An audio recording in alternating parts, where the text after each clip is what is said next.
All right, welcome everybody. Thanks for joining us. Those of you who are online watching our presentation tonight as we get ready to launch a brand new endowment fund here for the church. We're going to be having momentarily Ben Boline join us all the way from the great state of Minnesota.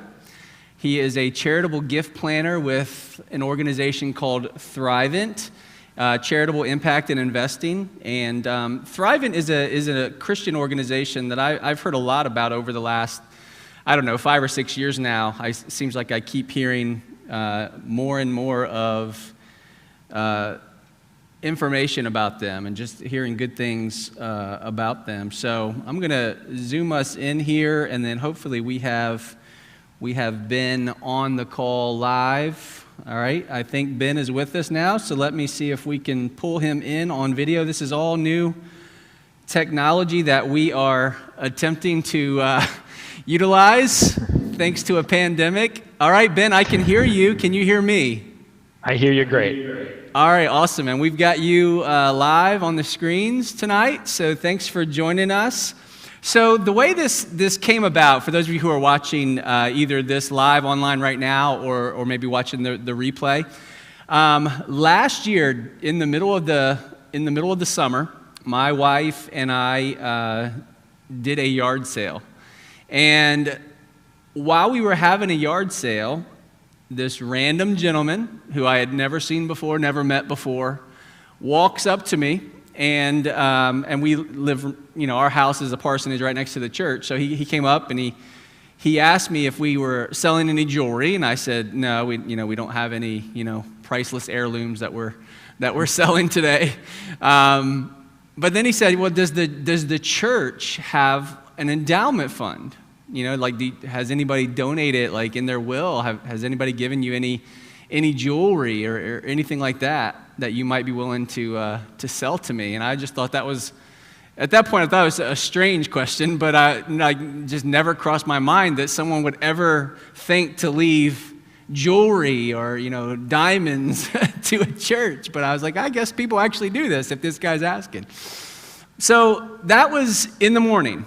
Later that day, there was a lady from our church who's actually here in attendance tonight, Rebecca, and she comes up to me and she says, Pastor, does the church have an endowment fund? Now here I am, I've been in ministry for almost 20 years, and in 20 years, not one single person has ever asked me, Pastor Thomas, does your church have an endowment fund? But then on the same day, 2 different people asked me, Pastor Thomas, does your church have an endowment fund? So at that point, I took that as a sign from the Lord. Okay, Lord, speak, for your servant listens, right? Whenever God would speak to someone, so often in Scripture, what did he say? Thomas, Thomas, right? Moses, Moses, Samuel, Samuel, right? So I was like, all right, Lord, I'm listening. What is the message? What are you trying to communicate? So that was the beginning of the process of just doing some research on endowment funds and how to get them started, what exactly they are. And so through all of that, we were introduced to Ben Boline, and Ben actually sent me an email today with just some of his bio. And so I want to share that with you just so you know who Ben Boline is. Am I pronouncing your last name correct, Ben? Boline? Is Boline correct? It usually is Boline, but I've been called Boline my whole life, so. Boline. All right, Boline. I'm correct. gonna try to say it right from now on. Boline. I got it. All right, but if I mess up, I'm sorry. All right, so Ben Boline joined the Charitable Giving Services team in 2015, assisting donors and their financial advisors with charitable gift planning. His work includes helping to identify and execute gifts that meet donors' charitable interests, while also serving the donors' financial and tax needs. Ben also helps faith-based nonprofits such as churches seeking to establish and build their endowments, as well as planned giving programs. Ben is a graduate of Gustavus Adolphus College. Did I say that right? Yeah. Did I get that? Gustavus or Gustavus, either one. All right. With a degree in political science and criminal justice, and he received his law degree from the University of St. Thomas School of Law.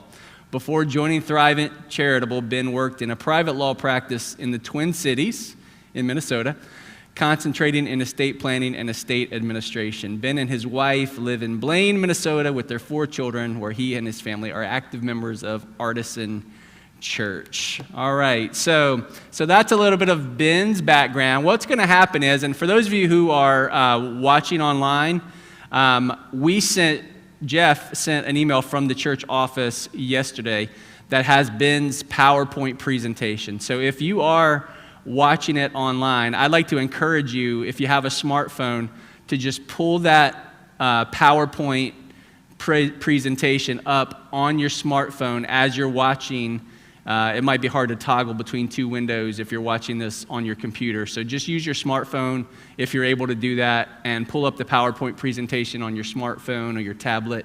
And just as Ben goes through his presentation, just because we can't simultaneously put Ben on the screen and his PowerPoint, unfortunately, with our current technology. So Ben's just basically going to go through his PowerPoint with us tonight, and then if we have any questions, and for those of you who are watching online, if you're watching on YouTube or Facebook, in the chat, let us know you're watching, and then also if you have any questions when we come to the Q&A section of the evening, Jeff Johnson will ask any questions that we see, so he's monitoring the live stream chat at the same time. So if you have a question, feel free to ask it after Ben's done with his presentation. But without any further ado, let me go ahead and turn it over to Ben Boline.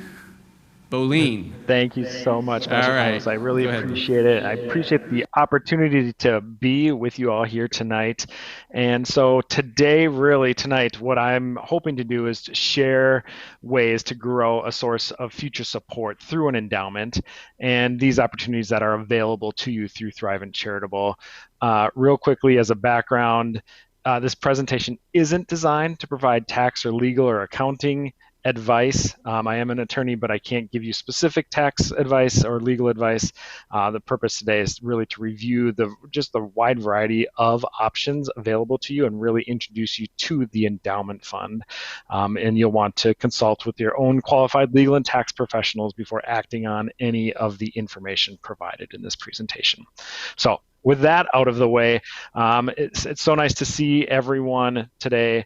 I'm really happy to be here, and ultimately to partner with your church. And so we've helped set up an endowment. It's ready to go. And so what I hope to do tonight is give you an introduction to what that looks like. So I'm going to talk a little bit about endowment. Years ago, someone once told me that the best time for an organization or a church to start an endowment is 20 years ago. The second best time is today. And that really came to fruition. We saw things when the pandemic hit, that churches with an endowment that they could fall back on, they knew they had a source of income, really fared pretty well when giving maybe dipped. Donors, they were able to give years ago, and their gifts from years ago were supporting their church today. And so it's really important oftentimes for donors to be able to support their church on a continual, ongoing basis long into the future, oftentimes after you're gone. So what we're going to try to do today is to talk through that endowment. We're going to talk about the role of an endowment, how an endowment fund works, and then the giving options to the endowment. So ultimately at Thrivent Charitable, when we have an endowment, we want to help it grow in 2 ways. One, we invest the money, and we've got different investment options that the church can choose from to grow that money. But where we can really help grow that endowment fund is through a planned giving program, and that's what tonight's the start of. It's an introduction to the different ways you can give to an endowment, and we'll talk a little bit about that. And ultimately, we have a full range of giving options. People usually think about giving as writing a check out of their checkbook, or maybe giving stock, or maybe putting a clause in your will or your trust. Those are all great ways to give, but there are so many other ways that people often don't know about, and I'll try to introduce you on a high level tonight. So really, and the slides really help illustrate this next point, but really a church's finances are very much like personal finances for an individual. So for a person, you and I, individuals, there are short-term needs there are midterm needs, and there are long-term needs. The short-term needs, they're the living expenses. It's your electric bill, it's your grocery bill, it's those everyday short-term needs that you have month over month, year over year. There's the midterm needs. Those are maybe major purchases. Maybe it's down payment on a home. Maybe it's purchasing a car. Those are things that oftentimes you save up for and then use those assets or those dollars to meet those midterm needs. And then there's the long-term needs for individuals. It's those retirement and estate planning needs to take care of you after you're done working and to pass on your legacy to the next generation. Very similar, actually, to a church's an organization's finances. There's the short-term needs. It's the annual fund. It's the day-to-day operations, and those are things that need to be met every single year. Again, it's the electric bill. It's paying for staff. It's paying for the upkeep of the church building. There's midterm needs for an organization. And that's more of the capital campaign. Maybe you're doing an addition to the building, doing improvements. My church is currently going through a capital campaign because our sound system is starting to go, and so we're going through one of those right now to upgrade our sound system. Those are those midterm needs. And then there's the long-term needs, and that's where that endowment fund, really what we're talking about tonight, that fits in. There's a long-term savings vehicle that you can draw on in the future to help support the long-term financial health of the church. So ultimately, what we believe at Thrivent Charitable, these can all grow concurrently, meaning cash from income from an individual that can often be through tithes and offerings that go to the annual fund and help pay for those annual needs that the church has. If there's a capital campaign, oftentimes those are pledged assets. Those are from savings. Those are dollars that are going in. It's not necessarily coming out of your cash flow necessarily. It could be, but it could be other ways that you are giving to that capital campaign. And then ultimately, the endowment lines up really nicely with retirement and estate planning, where maybe you are using those assets after your passing to help fund your church's long-term financial health. And so we'll talk a little bit more about that in just a moment. So how does an endowment fund work through Thrivent Charitable? Ultimately, the church sets up the endowment fund. They can use money that they have extra on hand to fund it, or it can come from gifts from supporters, the congregation, people who want to support the church. What's nice about that is that if you give to the endowment fund, you can receive tax benefits in the year that you make the gift to the endowment fund, depending on how you give. And then you can, once the money is in the fund, we invest those dollars, and over time those grow. And as the church needs that money, they're able to make distributions back to the church for ongoing annual support. And the way our endowment funds are set up, it's very flexible. So it's not just you put the money in and you never touch it again and only pull off the earnings. You can certainly have it that way, but it is a flexible way that you can set up your endowment funds. So ultimately, like I said, you're able to be able to give to that endowment fund to help grow that endowment fund. And so what's one really nice quality about having an endowment fund through Thrivent Charitable is that supporters can work directly with us to make gifts and have options to give anonymously. And we send the required tax documentations directly from us to the donor. So we know we have run into a lot of individuals who want to support their church, but they don't want to do so anonymously. And they can do that right through us. And we've got all kinds of ways people can give in that way. Ultimately, we have all these different giving options, and so we really want to have the sound fiscal management. That's really critical to us because we know that the endowments grow faster with gifts from supporters than just the investment returns alone. It's great to invest those dollars and get 5, 6, 7%, whatever the return is every single year and watch it grow that way. But isn't it great if a year from now, 2 years from now, 5 years from now, $50,000, a $200,000 gift, maybe $1 million gift. There are, people can make these planned gifts that come in. It doesn't always happen today or tomorrow, but we're planting the seeds today for that long-term financial health of the church. And so we just have to now steward those potential gifts and those relationships and help them grow long into the future. So ultimately, we were created about 26 years ago now, Thrivent Charitable, and we really were created because Thrivent attracts so many very generous clients. They wanted an outlet for that generosity, for people to be able to give, but give in a tax-efficient way, in a way that makes sense to give within their overall financial plan. And so we work with a lot of Thrivent clients. You don't have to be a Thrivent client to work with us, though. You can still give, and we can work with your own financial advisor. We can work with your CPA or your attorney. We're more than happy, and I have calls with people's tax advisors and attorneys almost every day, helping them work through different types of gifts. But ultimately, we were created for that generosity side, and we have a full range of giving options that donors can do anytime, whether it's today or in the future. And so you don't have to remember all of this, but the thing that I want you to leave with today is to know that there are 3 big overarching categories of ways you can give. And we break it down into give now, give later, give and receive. And I'll give some examples in each of those categories. And again, you don't have to remember all these, but if any, I'm going to give some examples. And what I want you to remember is, hey, this kind of sounds like me. I would like to do something like this.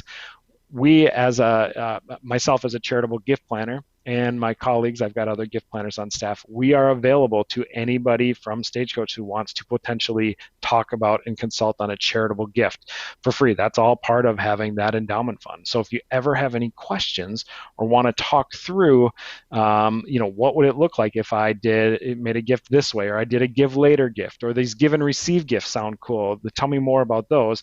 More than happy to walk you through that and talk through what your charitable giving options are.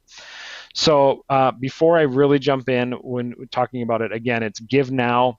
That can be either cash, maybe it's stock or securities. Qualified charitable distributions is a really big one. That's only for anybody who's over 70 and a half and have IRAs, but that's a huge one these days for people who are doing charitable giving. We even do real estate. I did a gift of farm equipment and cattle not that long ago. So we can give all kinds of different ways. Give later gifts, that's giving usually at death. It's giving through a will, a trust. Maybe it's beneficiary designations, life insurance, or we even have a life estate reserved option. And I'll explain what each of those are in just a second. And then give and receive. A lot of people don't know about this third category, but you can actually make a gift today but receive lifetime income off of that gift and receive a partial tax deduction in the year you make the gift, with the remainder, whatever's left, going to the church endowment. So there's a lot of charitable giving options.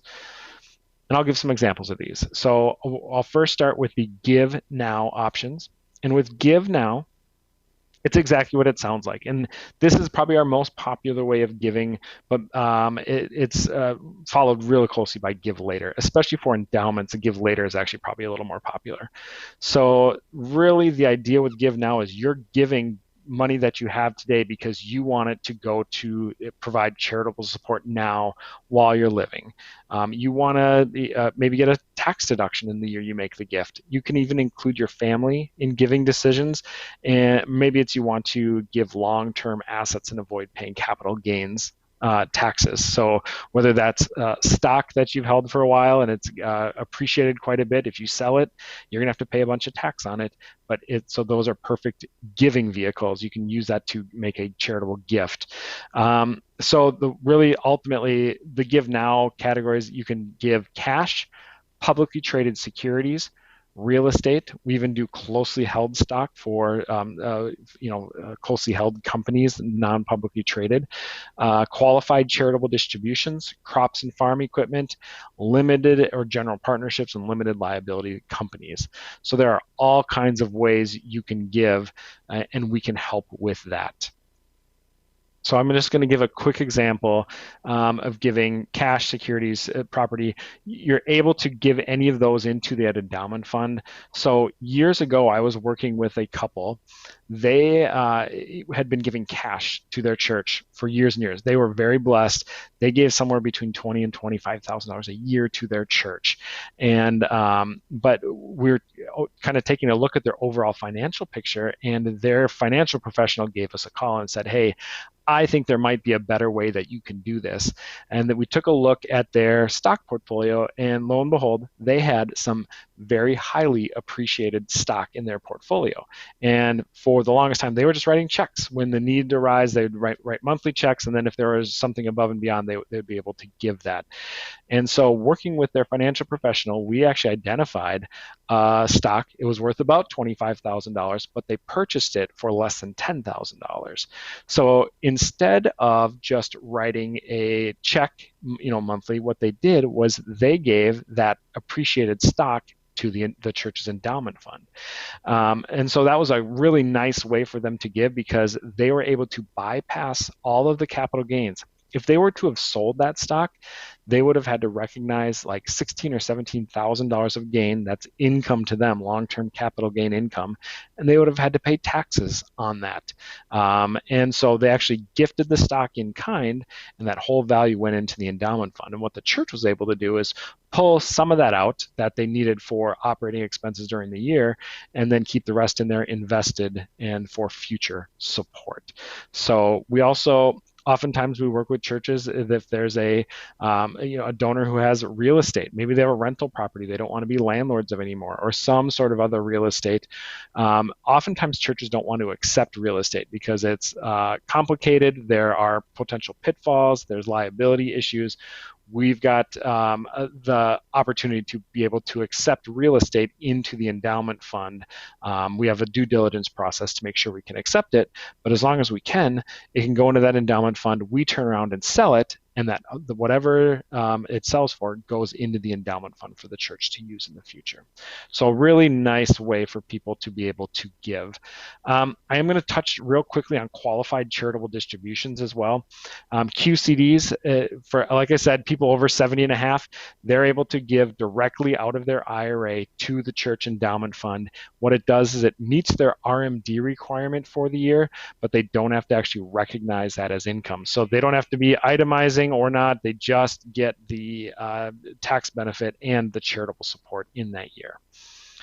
All right, next I'm going to touch quickly on give later gifts. And give later gifts, it's exactly what it sounds like. It's donors who want to still use their assets during their lifetime. They have the flexibility to use the assets, but they want to support their charities after they're gone. So you still can retain control of the assets while you're living, but you're making a legacy by giving upon your death. And oftentimes it's a bigger gift because you're gone and you don't need it anymore. So I joke with donors often that if you're doing a give later gift, you still get to use your assets for what you need, for your care. If you just want to take a cruise around the world every year, or if you've had that eye on that red Corvette your whole life, they're still your assets to use as you would like. But you're just saying, if there's something left in these accounts when I'm gone, or through my will or my trust, I want it to go to my church through the endowment fund. And so this can either be done through beneficiary proceeds, or bequest through a will or a living trust, life insurance, and we even have a life estate reserved option where donors can make a gift of real estate but retain the right to live there for the rest of their life. And so it automatically, upon death, transfers to the endowment fund. There's no probate or anything. We turn around and sell it, and that money goes to the endowment fund. So real quickly, a quick example, a lot of people don't know that you can do charitable life insurance. You can actually gift a life insurance policy over to the endowment fund, whether that's a new policy that you take out and gift, or it's a policy that you don't need anymore. You can gift it. And what's nice about that is anytime you make a future premium payment, that's tax deductible because it's owned by the charitable endowment fund. So donors can make gifts of life insurance. We even can get creative, and donors who are over 70 and a half can use their QCDs, those qualified charitable distributions, to pay the charitable life insurance premium. And then upon the donor's passing, whatever's left goes into that endowment fund. So it's a way to leverage dollars that you have now to leave a much bigger gift upon death. And then real quickly, I'll touch on beneficiary proceeds and bequests. Beneficiary proceeds are a really popular way to do it these days because oftentimes that's IRAs, 401ks, 403bs, those type of assets. And those are taxable. If you leave those to your kids or your heirs or to any human being for that matter, they have to pay taxes on those when they pull that money out. And there's been some tax law changes that now they have to pull those all out of those accounts within a 10-year time frame. So it's a much shorter time frame than what they used to have, and it's all taxable. So oftentimes what I'm doing is putting together the puzzle pieces and saying, let's leave your taxable assets to charity. Let's leave your non-taxable assets, such as life insurance, real estate, non-qualified stock, cash bank accounts, those type of things. Let's leave those to the kids or the heirs. And that way, we're basically writing the IRS out of your estate plan. So, and you can do that through a bequest as well. And so oftentimes in a will or a trust, you can name the endowment fund as the charitable beneficiary as either a specific dollar amount. It could be a percentage of your estate or the residual of your estate. So meaning maybe you have 4 people you want to give something to and you have specific dollar amounts earmarked for them. And then you can say whatever's left, I want to go to the endowment fund, whether it be $1 or $500,000. You don't know how much is going to be left over because we don't know when we're going to go home to the Lord. But this allows you to make sure you are hopefully taking care of church as well. All right, the last category before I wrap up and open it up to questions is that give and receive category. And with the give and receive category, that allows a donor to actually make a charitable gift but receive ongoing income payments for their lifetime. So what that usually looks like is a charitable gift annuity or a charitable remainder trust. This is really good for people who want to convert assets into income payments in the future. Oftentimes people who own long-term appreciated securities, and maybe you want to avoid the market volatility. If you have a stock that's going up and down and up and down, well, maybe an option is to take some of that stock and gift it into a gift annuity and turn it into fixed income, all while being charitable. The nice part about it is you get a potential charitable deduction for a portion of those gifted assets. So quick example of what a charitable gift annuity looks like. It's usually for a donor or a donor and their spouse. They are able to gift either cash or securities. They get a partial income tax deduction on the amount that they give. It's not the whole amount because you're going to be paid back in income. So the IRS says not all of that is tax deductible, but depending on the age of the donor and when the gift is made, we can calculate exactly what that deduction is going to be. And you get fixed payments guaranteed for life. They're backed by the full faith and credit of all of Thrivent Charitable's assets. And so you can count on us being able to pay you back for the rest of your life. And then whatever's left upon your passing, that gift annuity terminates and goes into that endowment fund. So I helped a lady at the end of last year. She had a bunch of CDs, and CD rates these days are pretty in the tank. They're not great.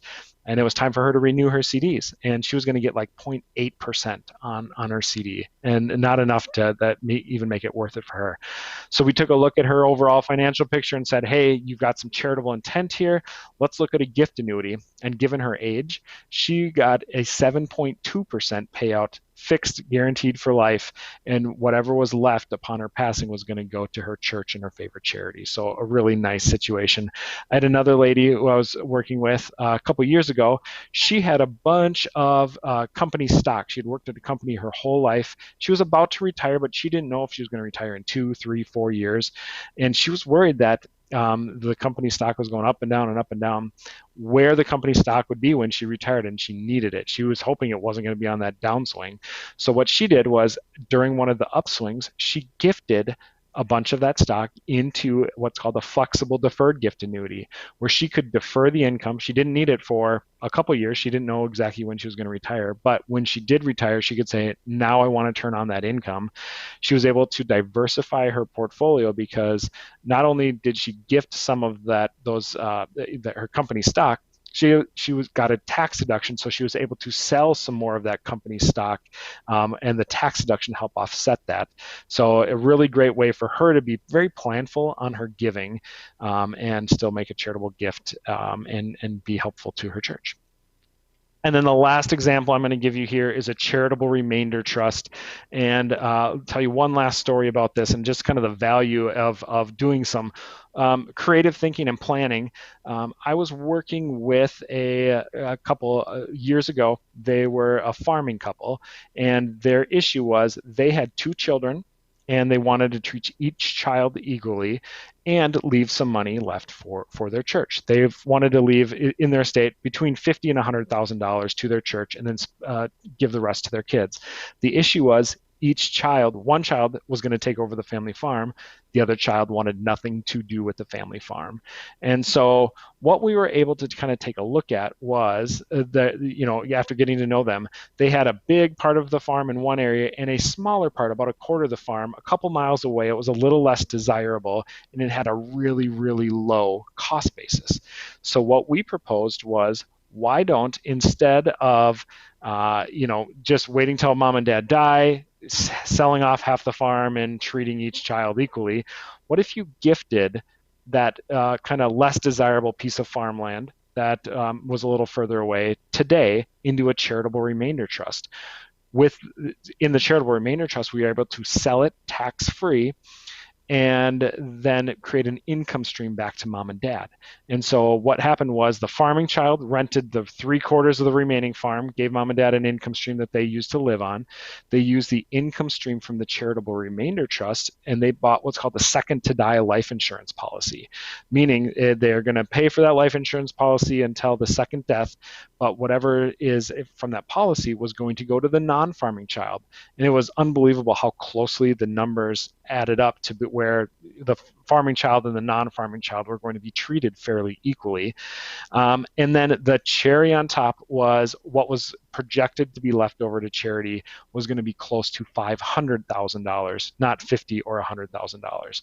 So we were able to kind of solve a lot of problems with some creative charitable planning, making sure each kid was treated equally, and making a much larger charitable gift than they thought was possible. So I'm going to wrap it up here, but ultimately the endowment fund that you have set up, it's really an excellent way to support your church into the future and ensure it continues to fulfill its mission. So ultimately you'd want to, next steps, consider your financial resources, consult with an expert, whether that be myself or any other, planning expert you have that available to you, and then put your plan in place to make an impact. I'm more than happy to answer any questions. My direct contact information is all in the presentation they sent out, but Pastor Thomas and Jeff, I think, have my direct contact information as well. So if anybody at all has any questions or wants to chat, I'm more than happy to be available. So with that, I will wrap up and see if there are any questions. All right, Ben, thank you so much, brother. That was awesome. It was like drinking from a fire hydrant, but in a really good way. I learned a lot, so thank you. The presentation was great. The information on the PowerPoint is great. Again, if you're watching online and you did not receive, if you're not on our email list and you did not receive the PowerPoint presentation and you would like a copy of that, just email us at office@stagecoachchurch.org, and we will get that to you right away. Really good information in the PowerPoint. All right, so we're ready for a question and answer time. I know Rebecca, who is the one who originally brought the endowment fund to my attention a year ago, has a question that she would like to ask. I had a question about giving now with the endowment versus giving now, like weekly with the church giving. Like, what are the benefits of one versus the other, or you could explain that?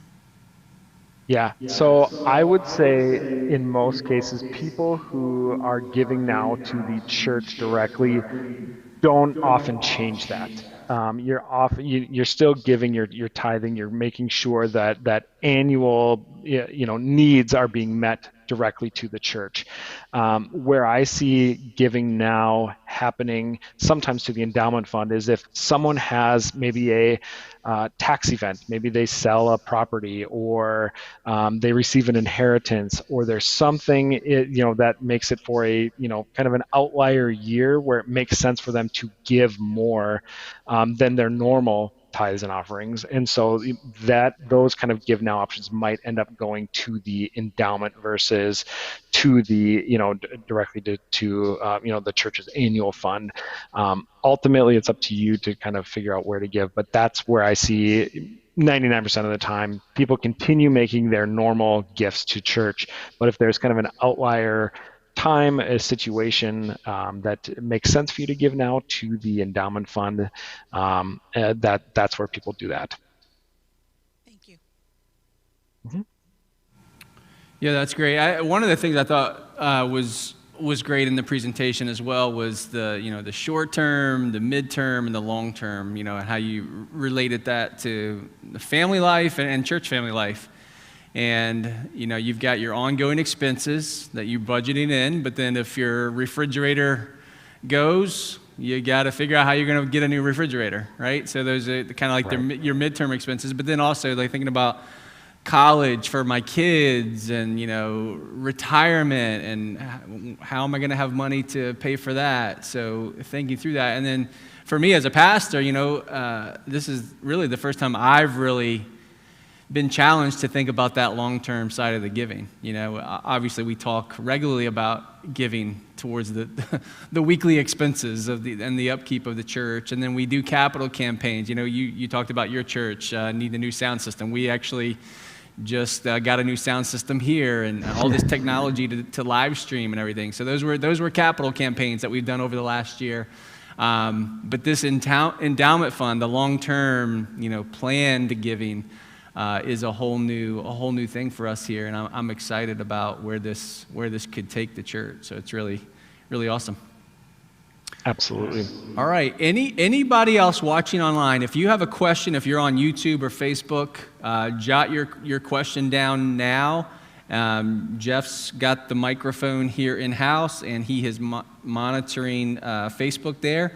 I've got YouTube pulled up on my computer here. So if you have a question, go ahead and ask it now. All right. And we'll give just a minute for you to do that. Are there any questions so far before now on Facebook, Jeff? No questions on Facebook. So we'll obviously give people a moment to respond. Ben, so one thing that I was thinking about during your presentation is that for somebody like myself and my wife who are, in our, mid to late 30s, what advice, suggestions, recommendations would you give to those, the younger here at our church who, possibly would like to get involved or, somewhere down the road, make a greater commitment? Absolutely. So what I see in those cases, I see sometimes individuals saying, hey, I'm going to do some planning to figure out the best way, and this is a little bit coming from my estate planning background. How am I going to structure my estate? What's going to be left to my heirs, and what's going to be left to my charities? And we can kind of figure out what that looks like and the best way to structure that so the church gets money as well as your heirs are fully taken care of. Oftentimes, that's there's a life insurance component there because, and I'm in the same boat. I'm turning 39 in a little bit, and I'm trying to figure out what to leave to make sure my kids are taken care of if something happens to me today or in the next 5 years. But I still want to leave a significant gift to my church, and so how do I do that? So using life insurance to take care of my family and then leaving other assets to the church. And as that grows, the nice thing is it's revocable and flexible. So you can always update beneficiary designations on like retirement accounts to say, I want it to go to the endowment fund. In the future, if that doesn't work out anymore, you can say, now I want this to go to kids and I want something else to go to the endowment fund. So it's flexible during your lifetime and you can always make changes. Okay, thank you. Yeah.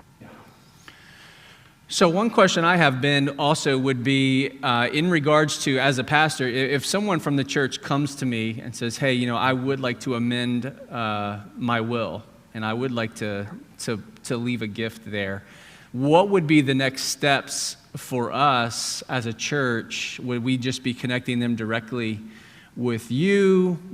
Are we somehow a middleman that needs to be involved as the church in that? Like, what would that look like?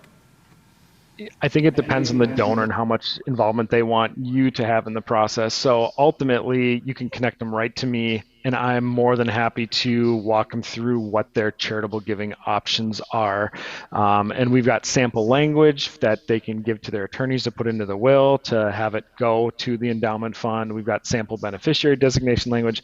That's really easy to send out to potential donors. So ultimately, connect them with me, and we'll be able to take care of them and kind of help figure out the best way to make the charitable gift that they're trying to make. And I usually just ask a bunch of questions. What are you trying to accomplish? Did you, and what type of, ways do you want to do it? And we'll walk through the best options for that way to make that charitable gift.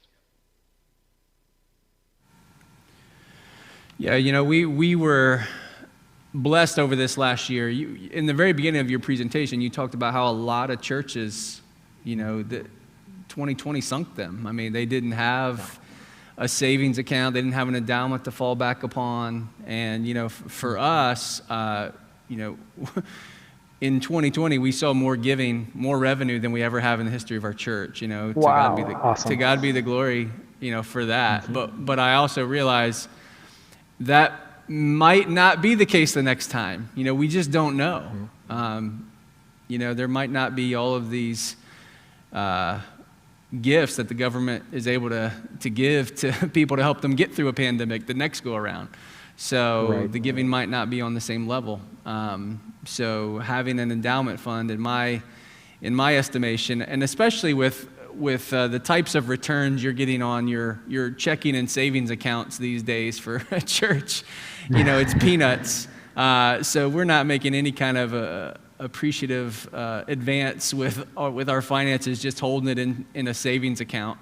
So this is a great way to actually invest it well. And one of the questions is, and I know there's different options for the church to target when it comes to the endowment fund, some more aggressive than others. But is Thrivent the one who's managing the investment funds?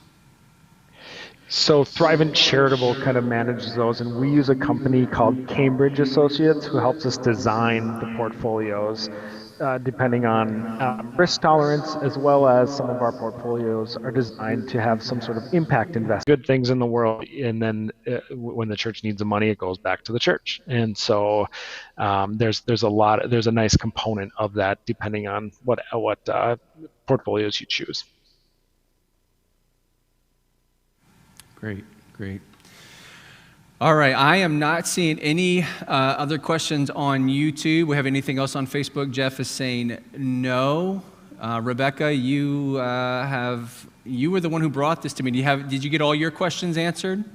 All right, awesome. So Ben, we appreciate your time tonight. Thank you for taking time out of your busy schedule there and away from your family. So we'll let you get home. I know you're an hour behind, so you're probably looking to get some dinner with the family. So we'll let you get going. But thank you so much for joining with us. And as more questions arise, we're going to just send people directly to you by email or by phone, and we'll be in touch. So thank you. Perfect. Thank you again, Ben, for participating in this discussion tonight. Thanks for having me. I appreciate it. Have a great rest of the night. Yep. God bless you, brother. Thank you. Bye-bye.